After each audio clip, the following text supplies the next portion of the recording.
जब वक्त के ऊपर हम बात कर रहे हैं, वक्त की रुखसती का वक्त आ गया है और नई वक्त की नई सुबह होने का वक्त आ गया है। मैं ये बताना चाहता हूं कि एक बड़ी सिंपल सी बात है जो अभी माननीय नड्डा जी ने भी कहा। दुनिया के तमाम मुस्लिम देश बता दिए, इस्लाम की धर्म स्थली सऊदी अरब, सबसे बड़ा मुस्लिम देश इंडोनेशिया, जहां खलीफत रही वहां टर्की, और जहां आईएसआईएस का इलाका वहां इराक और सीरिया, वहां कहीं भी कुछ भी नहीं है ऐसा। फिर भी हमारे यहां क्यों है कैसा? हिंदी में कहावत होती है, नया मुल्ला प्याज ज्यादा खाता है, परंतु यहां तो जो गैर मुल्ला प्याज बहुत खा रहा था और इतना खा रहा था कि आंसू निकल रहे थे गरीब मुसलमान के भी और देश के भी। तो ये मुकाबला किसके बीच में है? ये शराफत अली और शरारत खान के बीच का मुकाबला है। हमारी सरकार शराफत अली के साथ खड़ी है। Doctor Sudhanshu Trivedi, please, you have finished your speech. Please, no cross talk. I've already. Please, no cross talk. No cross talk. Please, no cross talk.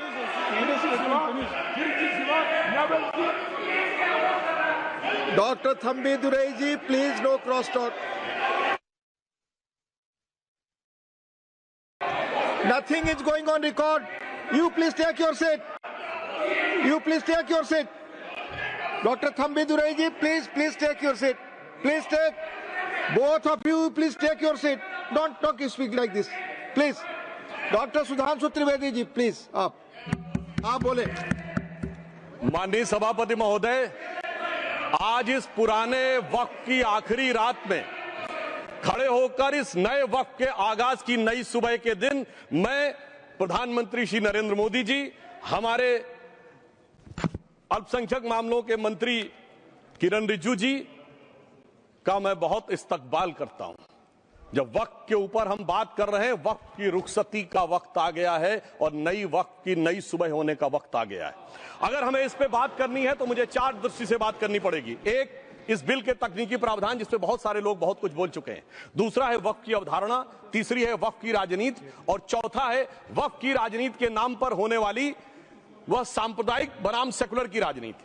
सबसे पहले हमारे नेता सदन माननीय नड्डा जी ने बताया कि किस विस्तार के साथ इस वक्त कमेटी ने काम किया, किस शिद्दत के साथ हमारी सरकार ने काम किया, और चाहे वक्त कमेटी के जेपीसी के चेयरमैन हमारे उस सदन के सदस्य जगदम्बिका पाल जी रहे हो, हमारे मंत्री जी रहे हो, सबने जिस शिद्दत से काम किया है, तो उनके लिए मैं माननीय प्रधानमंत्री जी अपनी सरकार की तरफ से कहना चाहता हूं कि उन्होंने एक इबादत के भाव से काम किया है। तो मैं कहना चाहता हूं, इबादतों की तरह मैं ये काम करता हूं, अपने फर्ज को झुककर सलाम करता हूं, फिर भी आप खिलाफत कर रहे हैं। तो तेरी मुखालफत से निखरती है शख्सियत मेरी, मैं सियासी दुश्मनों का भी बहुत एहतराम करता हूं। तो इस एहतराम के साथ मैं अब आगे का बयान शुरू करता हूं, और मैं ये बताना चाहता हूं कि एक बड़ी सिंपल सी बात है जो अभी माननीय नड्डा जी ने भी कहा। दुनिया के तमाम मुस्लिम देश बता दिए, इस्लाम की धर्म स्थली सऊदी अरब, सबसे बड़ा मुस्लिम देश इंडोनेशिया, जहां खलीफत रही वहां टर्की, और जहां आईएसआईएस का इलाका वहां इराक और सीरिया, वहां कहीं भी कुछ भी नहीं है ऐसा। फिर भी हमारे यहां क्यों है कैसा? तो मैं कहना चाहूंगा सभापति महोदय, एक हिंदी में कहावत होती है, नया मुल्ला प्याज ज्यादा खाता है, परंतु यहां तो जो गैर मुल्ला प्याज बहुत खा रहा था और इतना खा रहा था कि आंसू निकल रहे थे गरीब मुसलमान के भी और देश के भी। इसलिए मैं कहना चाहता हूं सभापति महोदय, अगर छोड़ दीजिए भारत की बात करिए, तो क्या ऐसी कोई शक्ति सिखों के पास है, ईसाइयों के पास है, यहूदियों के पास है, पारसियों के पास है? नहीं है। छोड़ दीजिए, इस्लाम के अंदर आइए। अगर इतना भाईचारा है तो ये सुन्नी वक्फ बोर्ड और शिया वक्फ बोर्ड अलग क्यों है मेरे भाई? जमीन पे एक दूसरे पे एतबार नहीं है, सिर्फ सियासत के लिए साथ में आने की बात है। ये भी जरा सोचने की बात है। और जो अकलियतों में भी अकलियत है, आगा खानी है, बाकी है, जो बोहरा है, उनकी तो कोई गिनती नहीं है।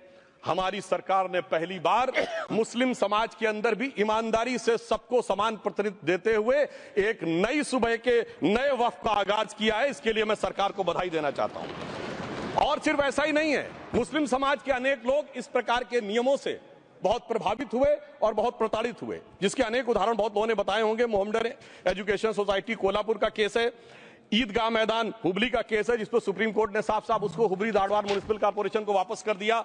अनीसा अयाशा वर्सेस तमिलनाडु वक्फ बोर्ड का केस है, तेलंगाना स्टेट वर्सेस मोहम्मद मुजफ्फर का केस है, हिमाचल प्रदेश वक्फ बोर्ड वर्सेस ख्वाजा खलीलुल्लाह का केस है, और सभापति महोदय ताजमहल पर भी दावा कर दिया गया। अब तो मैं पूछना चाहता हूं, सुप्रीम कोर्ट ने अपने जजमेंट में कहा कि भाई शाहजहां के जमाने का लिखा फरमान लेके आइए, तब हम मानेंगे कि इस पे कोई दावा है या नहीं। आप सोचिए कि अगर ये वक्त का कानून इसी ढंग से चला होता तो क्या होता। अभी हमारे जॉन ब्रिटास जी और मनोज झा जी ने बहुत सारी बातें बोली थी, एक प्यास की बात बोली थी, उन्होंने उड़ीसा के ग्राहम स्टोन्स का जिक्र किया था, तो उसमें तो कांग्रेस की सरकार सीबीआई की इंक्वायरी नहीं कर पाई थी। मगर जब ताजमहल का उल्लेख आता है सभापति महोदय, तो एक प्यास मुझे याद आ जाती है। जब शाहजहां जेल में था और दूर से उस ताजमहल को देखता था और उसे सिर्फ एक सुराही पानी मिलता था और उसने औरंगजेब से कहा एक सुराही पानी और भिजवा दो, तो जानते उसने मना कर दिया। तो दुखी होकर शाहजहां ने फारसी में लिखा, ए पिसर तू अजम मुसलमानी, जे पिदरे जिंदा आप तरसानी, आफरीन हिंदुआन सदबार, जे देहंद पिदरावा मुर्दा देवम आप। मतलब तू कैसा मुसलमान है जो जिंदा बाप को पानी के लिए तरसा रहा है, तुझसे तो आफरीन 100 बार उन हिंदुओं को है जो पितृपक्ष में मरे हुए बाप को भी पानी देते हैं।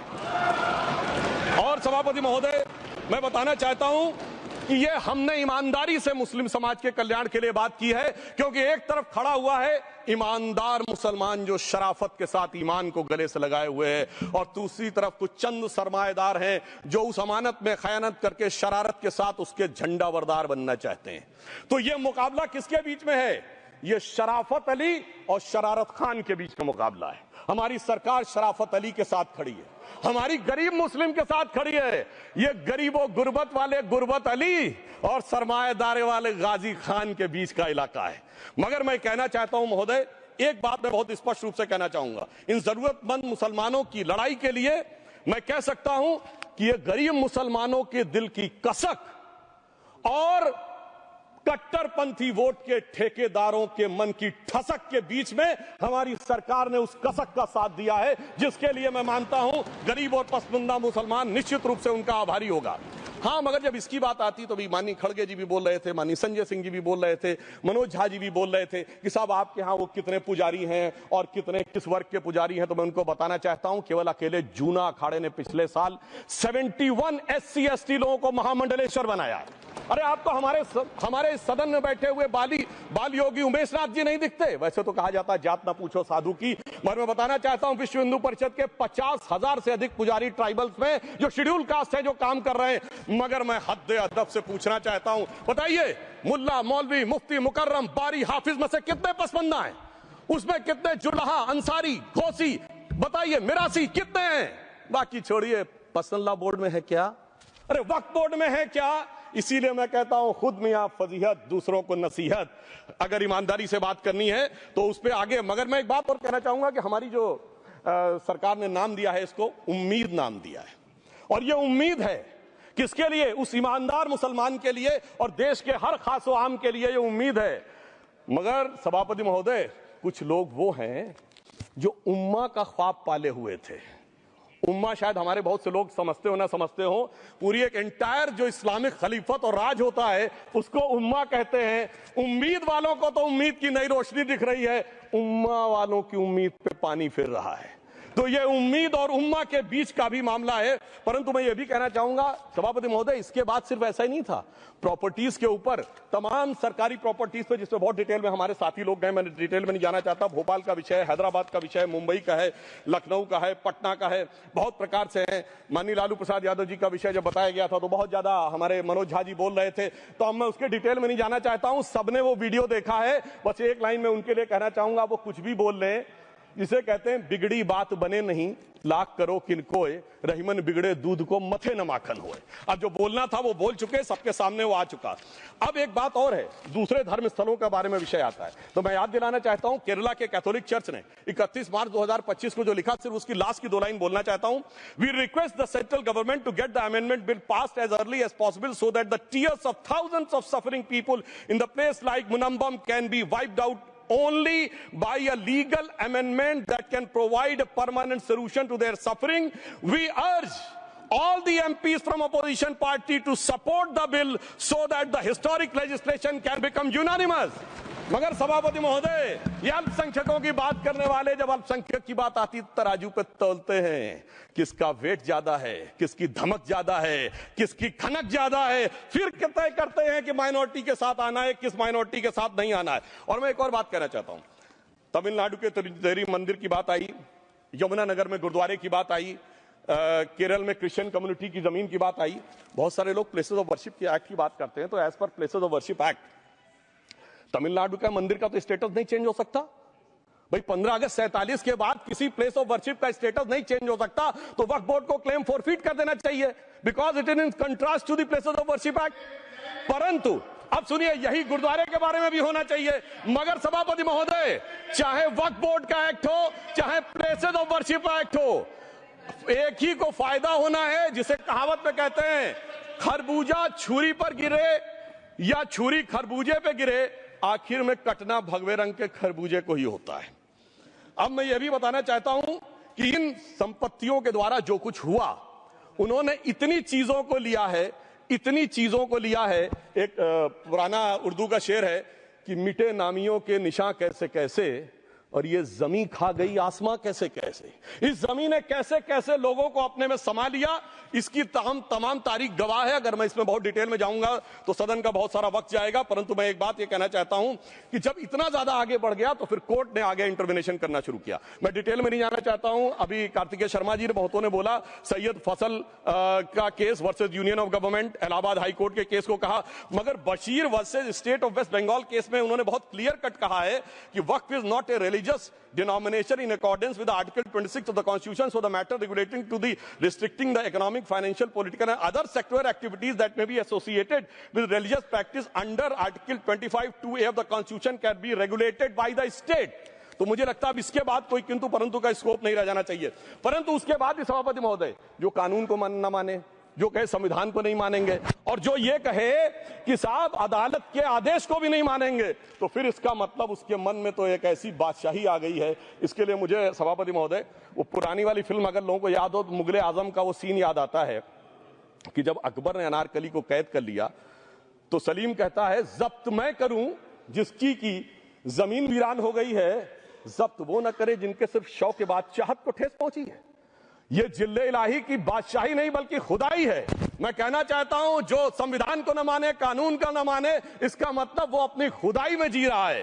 तो ये वो लोग हैं। और वैसे मैं सभापति महोदय, खुदाई से आजकल बहुत से लोगों को डर लगता है, क्योंकि जहां जहां खुदा है वहां वहां भगवान है, जहां जहां खुदा है वहां वहां भगवान है। बाकी आप सब बहुत बुद्धिमान हैं।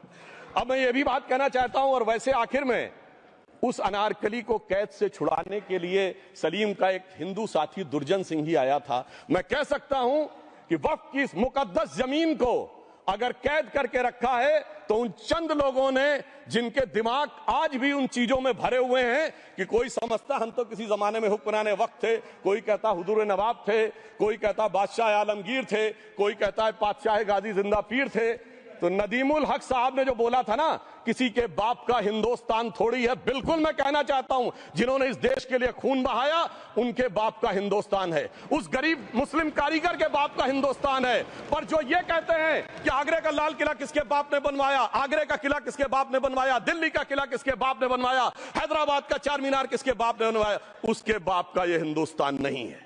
और उसके बाद भी जो आप करना चाहते हैं, अगर इस रास्ते में आप कांटे बिछाना चाहते हैं, तो उनके लिए एक लाइन कहना चाहता हूं सभापति महोदय, तेरी तमन्ना है पर हम खार न बोने देंगे, खार कांटों को कहते हैं, तेरी तमन्ना है पर हम खार न बोने देंगे, तुझे हम राह की दीवार न होने देंगे, तू सबको रौंद कर आगे जो निकलना चाहे हम तेरी इतनी भी रफ्तार न होने देंगे।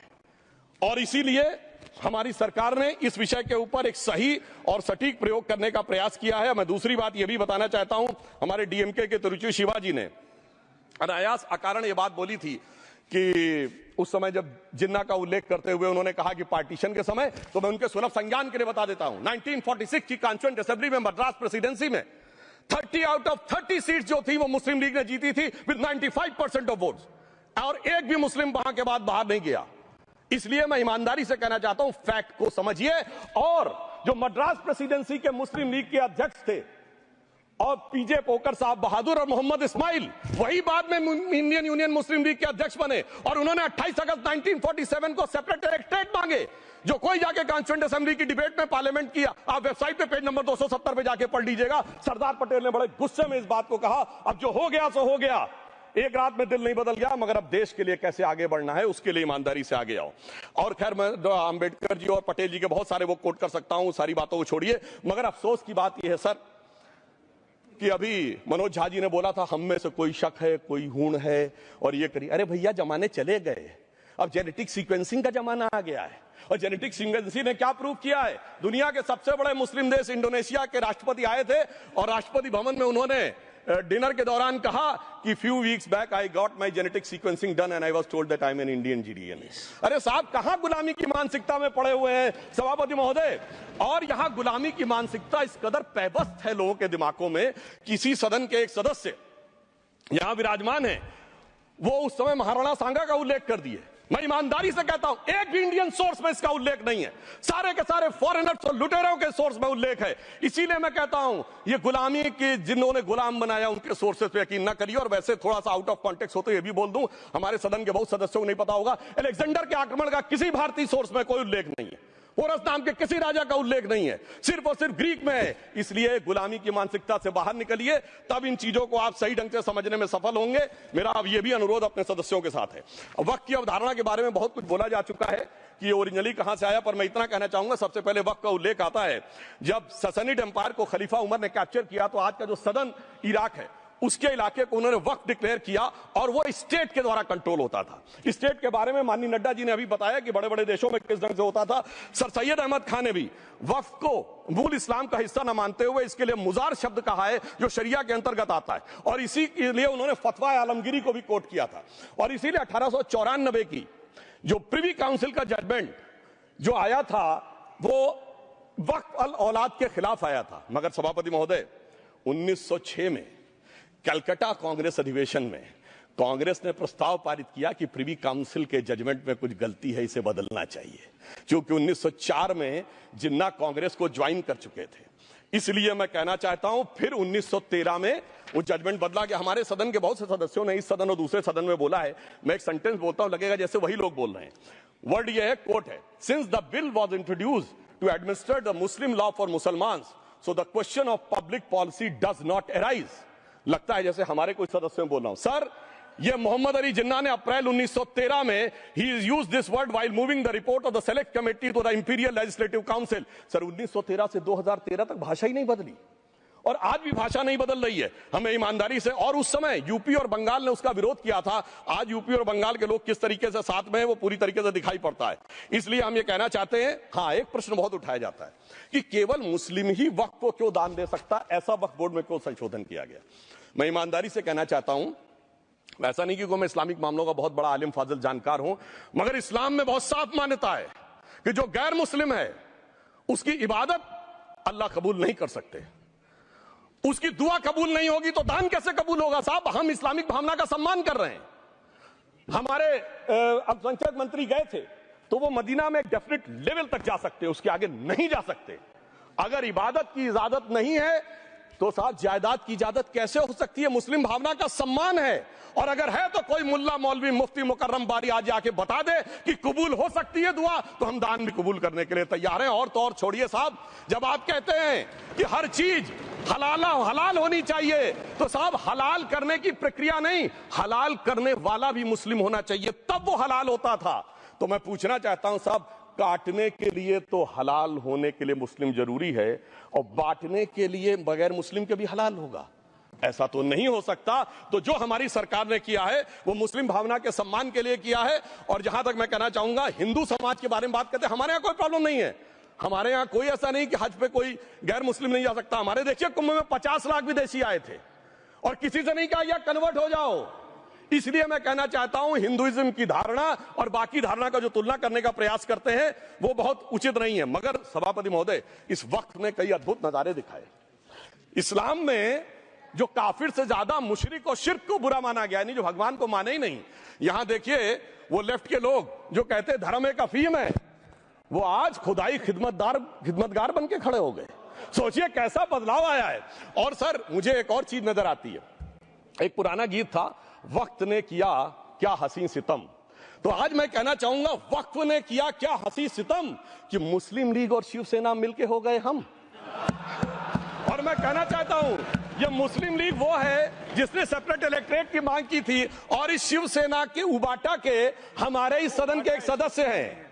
और सर हमारे साथ मुरली जी बैठे हैं, मुरली देवड़ा जी ने मुझे याद दिलाया, उन्होंने मिलिंद देवड़ा जी ने याद दिलाया, उन्होंने कहा एक जमाने में उन्होंने कहा था मुस्लिमों की नागरिकता छीन लेनी चाहिए। इसीलिए मैं कह रहा हूं वक्त ने किया क्या हसी सितम, ये दोनों मिलके हो गए हम। और मैं सर मैं इसके बाद एक टेक्निकल बात करना चाहता हूं, जब इन्होंने टाइम ड्यूरेशन हटा दिया था और बैक में पीछे जा सकते थे, तो मैं पूछना चाहता हूं सर कि जब ब्रिटिश हुकूमत आई तो उसने तो मुगलों सारी हुकूमत ले ली थी, तो उनका मालिकाना हक कैसे हुआ?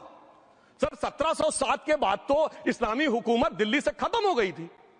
एक आखिरी मुगल बादशाह शाह आलम के लिए तो बोला जाता था सल्तनते शाह आलम दे लाल किले ते पालम, यानी आज का IGI एयरपोर्ट। तो साहब उसके बाद ये गुजरात के सूरत से लेकर लखनऊ तक उनका मालिकाना हक निकलने कहां से लगा? अरे भाई जब दिल्ली को कैप्चर किया था अंग्रेजों ने तो सारी जमीन अंग्रेजों की थी। तो जब मैं अपने कांग्रेस के मित्रों से पूछना चाहता हूं, ये जब गवर्नमेंट ऑफ इंडिया एक्ट में पावर डीड ट्रांसफर की थी तो पढ़े नहीं थे क्या, या खोखले कागज पर साइन कर लिए थे, या कागज सही था आप खोखला करने की बात है? मैं पूछना चाहता हूं जब 250 साल तक वो हुकूमत ही नहीं रही तो उस हुकूमत के फरमान की लेजिटिमेसी कैसे हो सकती है? ये मैं कानूनविदों के लिए भी एक फूड फॉर थॉट रखने की बात करता हूं। और दूसरी बात मैं कहना चाहता हूं, ये किन हुकूमतों की बात कर रहे हैं सभापति महोदय? अगर सूरत नगर निगम पे दावा है मुगल के जमाने का और तमिलनाडु के मंदिर पर अरकाट के नवाब का, सभापति महोदय ये वो हुकूमतें थी जो जजिया लगाती थी, ये वो हुकूमतें थी जो जिम्मी का कॉन्सेप्ट रखती थी, ये वो हुकूमतें थी जो गाजी की बात करती थी। क्या भारत के संविधान में उन हुकूमतों के फरमान को सही मान्यता देना सही है?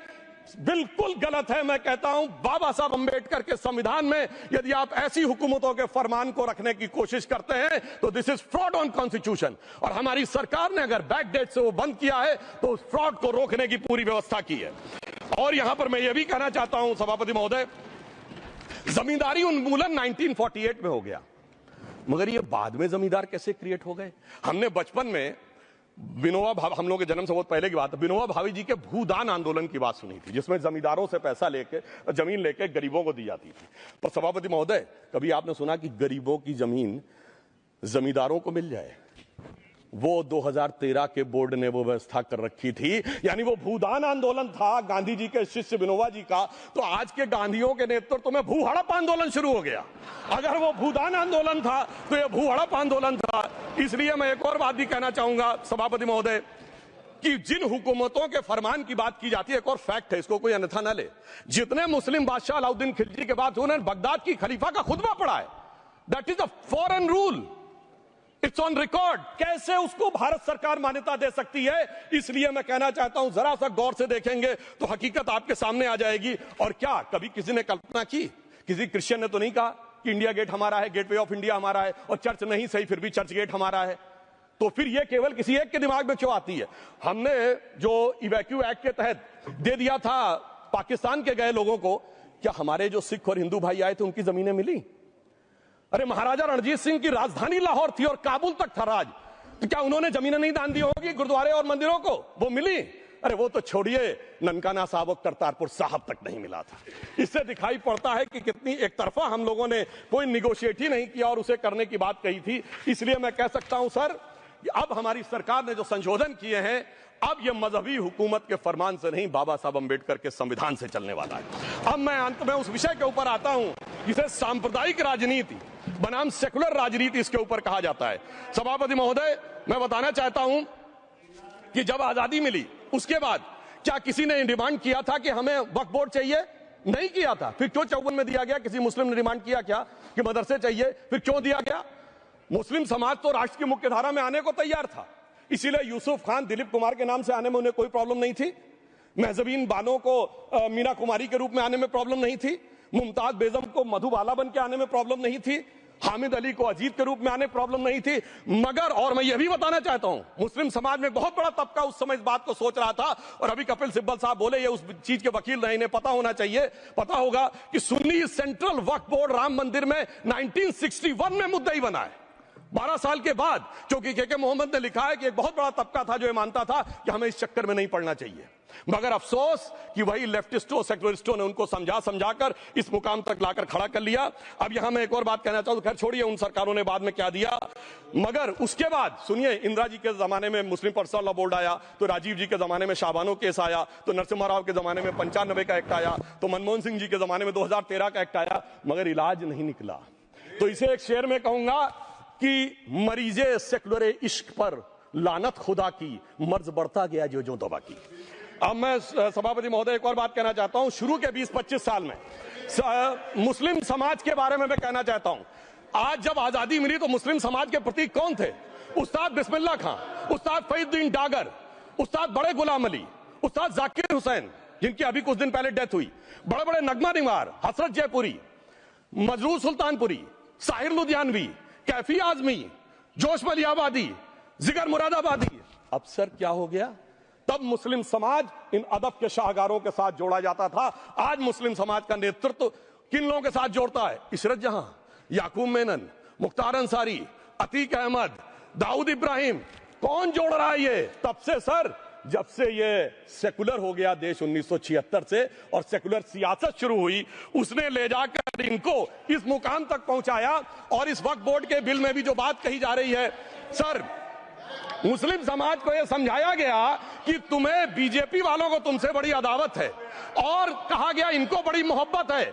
जब यह देश आजाद हुआ, मैं उत्तर प्रदेश का रहने वाला हूं, उत्तर प्रदेश में 1931 की संसद में 8% रेट ऑफ डेथ थी, और सैयद मुसलमानों में 24% थी, यूपी की ब्यूरोक्रेसी में 20% थे। आज कहां चले गए सब? मैं एक लाइन में कहना चाहूंगा, ये अदावत और मोहब्बत की सियासत में ऐसे फंसे कि किसी को किसी की मोहब्बत ने मारा, किसी को किसी की अदावत ने मारा, मगर इस शराफत अली को सेकुलर सियासत ने मारा। और मैं सभापति महोदय एक और बात कहना चाहता हूं कि चलिए बोलिए। Fauzia Khan, please one second, mike is there. Yes, ये बोल रहे हैं मुस्लिम समाज आज का इशरत जहां और फलाना टेररिस्ट के साथ नाम जोड़ रहे हैं। ये बिल्कुल आरोप है सर, इसको एक्सपंज करना चाहिए। ये समाज के साथ अन्याय है, ये बात आपको एक्सपंज करना होगा सर, ये बात को। एक honourable member, if you would carefully go through what Sudhanshu has said, I am sure you will appreciate his spirit. Just think for a moment. He has not cast any aspersions. Sudhanshu, go ahead. Time में जवाब दूंगा, और उसके बाद ये हमारा सदन माने ना माने, जो देख रहे होंगे उनके लिए कहना चाहता हूं, sir doctor APJ Abdul Kalam. One second. काहे परेशान? Vaiko ji, honourable member, Vaiko ji, oh my God, Vaiko ji,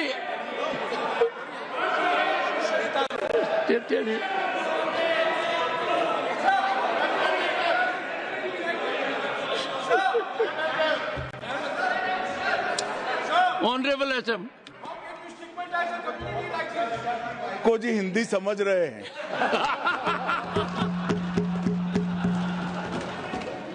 One second. Fauziya Khan. One second. First, I think. One second. Sir क्या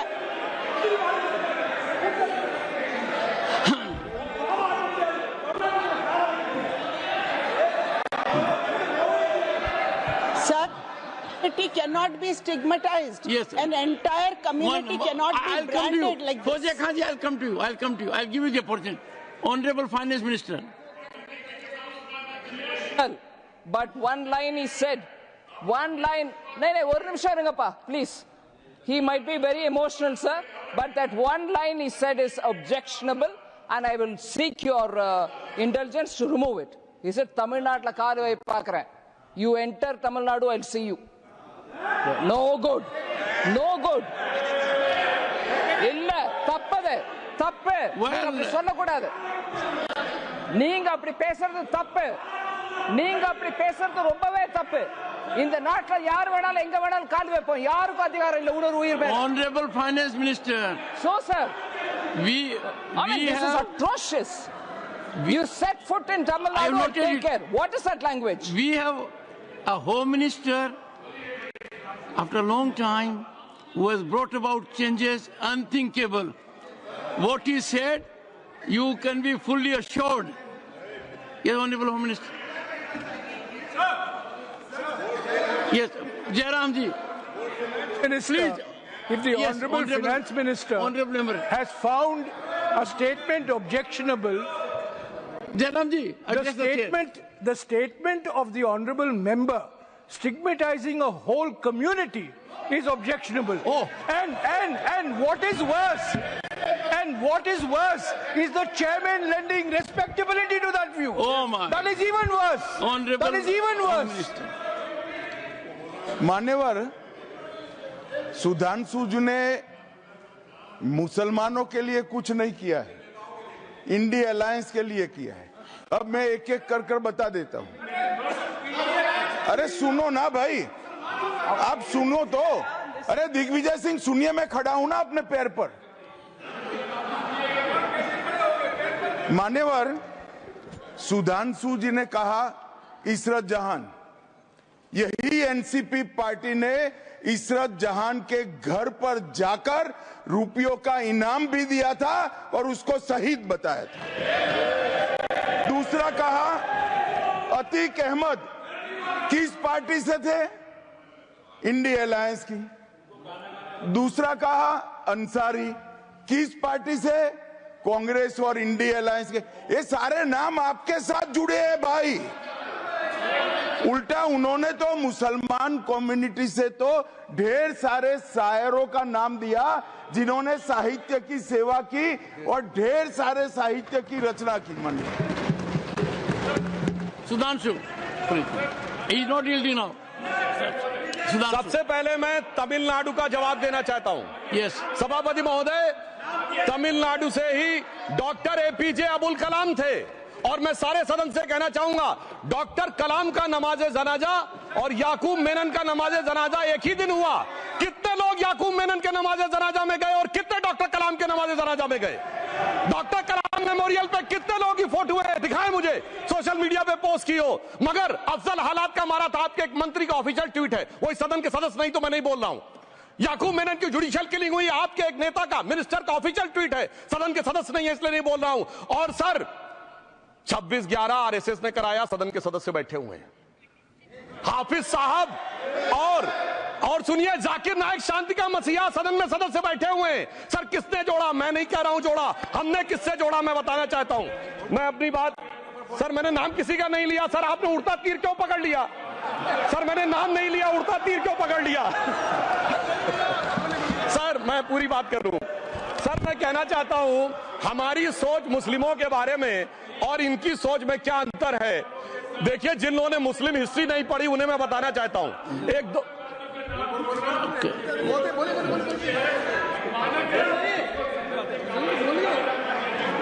सभापति महोदय, मैं थोड़ा उन लोगों को इस्लामिक हिस्ट्री के बारे में बताना चाहता हूं. Honorable Digvijay Singh, please. No, I'll give you a chance. I'll give. Honorable Digvijay Singh ji. माननीय सभापति महोदय, जो माननीय सदस्य ने बात कही है, मैं सुन रहा था डॉक्टर त्रिवेदी जी की बात. उन्होंने कहा था ऐसे मुसलमान हम लोगों के साथ हैं और वैसे मुसलमान इन लोगों के साथ हैं. बात यह है कि आपने जिस तरह से इस पूरी बात कही है, ये घोर आपत्तिजनक है, अपमानित करती है. और जो माननीय सदस्य ने भी मेरे बारे में भी कहा है, मैं उनके निंदा करता हूं. Honorable Home Minister. Honorable Home Minister. Honorable Home Minister. एक second. Okay. One second, your mic will be on. जी महोदय, मुझे ये सब कहने की जरूरत नहीं है, लेकिन जो गुजरात में दंगे और फसाद हुए, कौन कौन उसके लिए जिम्मेदार थे, बताइए।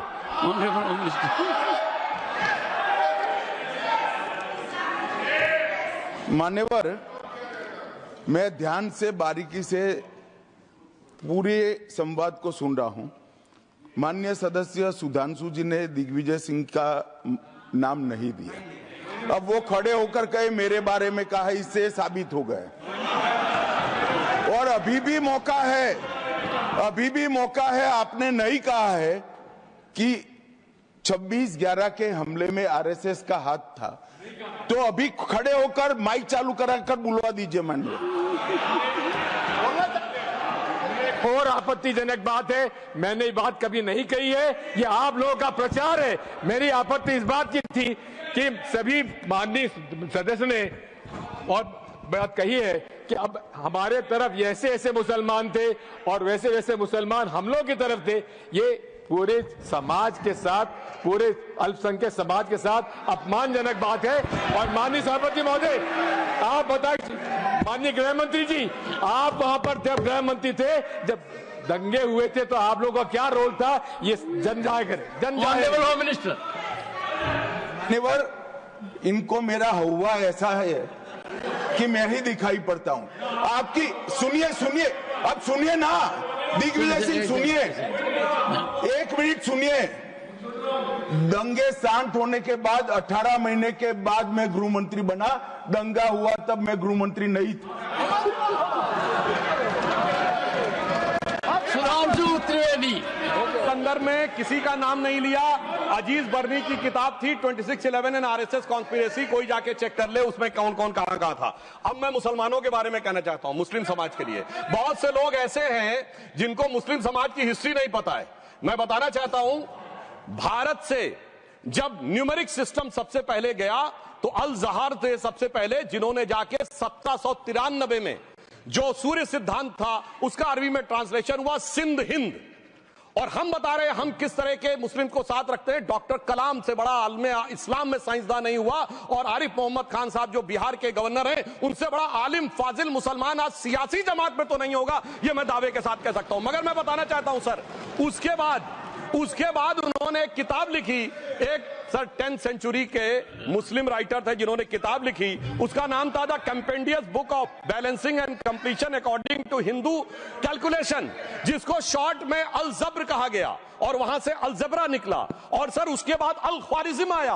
और सर आज मेरे ख्याल से सदन के बहुत से लोगों को नहीं पता होगा, ये जो एल्गोरिथम वर्ड है ये अल ख्वारिज्म से आया हुआ है। एक जमाने में इस्लाम में बैतुल हिकमत था, यानी वो सबसे बड़ा हिकमत का केंद्र था, जब एक से एक लोग होते थे। बहुतों को नहीं पता होगा कि कोलंबस ने जिस नक्शे के थ्रू दुनिया ट्रेवल किया था, वो बनाने वाला भी एक मुस्लिम था, अल इदरीसी।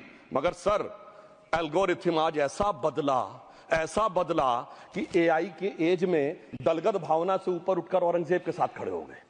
सर ये एल्गोरिथम किसने बदल दिया, ये मैं बताना चाहता हूं। इस पे थोड़ा सोचने की जरूरत है। इसलिए मैं कहता हूं मुस्लिम पॉलिटिक्स की सोच क्या थी, हमने किन मुसलमानों का साथ दिया है, मैं बताना चाहता हूं। सर वीर अब्दुल हमीद की शहादत की 50वीं वर्षगांठ 2015 में हुई। प्रधानमंत्री मोदी जी ने उनके पूरे परिवार को और उनकी पत्नी को बुला के सम्मानित किया, और इन लोगों ने उस यासीन मलिक को, जिसके ऊपर 3 एयरफोर्स के ऑफिसर्स को हत्या करने का आरोप था, वो प्रधानमंत्री आवास में। सर साफ दिखाई पड़ता है कौन किसके साथ खड़ा हुआ है, कौन किस तरह के मुसलमान के साथ खड़ा हुआ है। और सर मैं ये भी कहना चाहता हूं, सर ये सर अपने टर्न पे बोलिए। सर पिछले 30-35 सालों से हुआ खड़ा किया जा रहा है। 1990 में जब राम मंदिर आंदोलन हुआ, कहा गया बीजेपी आएगी उत्तर प्रदेश में खा जाएगी। सर बीजेपी आने के बाद उत्तर प्रदेश में जानते क्या हुआ सर, 22 साल से शिया सुन्नी के बीच में जो दंगे चलते थे और मदे साहबा का जुलूस नहीं निकलता था, शिया समुदाय का मदे साहबा का जुलूस लखनऊ में हमारी सरकार में निकलना शुरू हुआ। और उसके बाद कहा गया केंद्र में भाजपा आएगी तो खा जाएगी। सर अटल जी की सरकार आई, इतनी शानदार स्थिति रही। उसके बाद कहा गया गुजरात में आएगी तो भाजपा खा जाएगी। सर गुजरात का मुसलमान आज सबसे समृद्ध मुसलमान है, सबसे ज्यादा जकात वहां से आता है। उसके बाद कहा गया मोदी जी की सरकार आएगी तो क्या होगा। सर मोदी जी की सरकार आने के बाद हमारे साथियों ने बताया है अल्पसंख्यक समुदाय के 70% लोग हैं जिनको किसी न किसी एक योजना का लाभ जरूर मिला है। और सर फिर कहा गया सीए आएगा तो नागरिकता छिन जाएगी। सर उसके बाद भी आपने सब देखा, और सर हम बचपन में सुनते थे कि राम मंदिर बनने लगेगा तो मिडिल ईस्ट के देश पेट्रोल देना बंद कर देंगे। सर राम मंदिर भी बन रहा है और भारत मिडिल ईस्ट कॉरिडोर भी बन रहा है और अबू धाबी में भी मंदिर बन रहा है और 4 मुस्लिम देशों ने सर्वोच्च नागरिक सम्मान मोदी जी को दिया हुआ है। इसलिए मैं कहना चाहता हूं सर, मर्ज हो तो उसका इलाज किया जा सकता है। जैसे हमारे यहां वैद धन्वंतर माने गए हैं, इस्लामी अकीदे में वैद हकीम लुकमान माने गए, तो कहा गया है उनके लिए कि इसमें क्या रखा है, देखे है जो तू आन के पास, बदगुमा वहम की दारू नहीं लुकमान के पास। यानी मर्ज का इलाज है पर वहम का इलाज तो हकीम लुकमान भी नहीं कर सकते जो आपने पाल कर रखा है। मैं कहना चाहता हूं, हम किन मुसलमानों की बात करते हैं? आप गंगा जमुनी तहजीब की बात करते हैं। सर दारा शिकोह औरंगजेब का बड़ा भाई था, उसने उपनिषदों का अध्ययन किया, संस्कृत में अनुवाद कराया और नाम रखा सिर्रा अकबर, यानी वर्ड्स ऑफ गॉड। मैंने किसी को दारा शिकोह की जयंती मनाते हुए नहीं देखा। मैं पूछना चाहता हूं, बेगम बीबी ताज, उनके घर पे जाते किसी ने सुना? सर ये बताइए, आलम शेख, इतने बड़े कृष्ण भक्त कवि, किसी ने सुना उनके घर पे जाते हुए? मलिक मोहम्मद जायसी, जिन्होंने पद्मावत लिखा, उत्तर प्रदेश के रहने वाले, उनके घर पे कोई गया? ये बताइए, ब्रिगेडियर मोहम्मद उस्मान के घर पे कौन गया? आजमगढ़ में, गाजीपुर के रहने वाले थे, आज तक जाने वालों में नहीं दिखे। और मैं सर बताना चाहता हूं एक और बात, सर एक सैयद इब्राहिम रसखान हुए हैं, बहुत बड़े कृष्ण भक्त के कवि।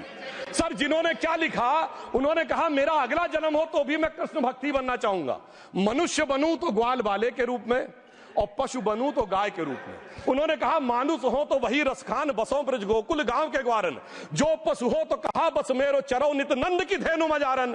सर उन्होंने कहा गायों के बीच में नंद बाबा की गायों में जन्म लेना चाहूंगा।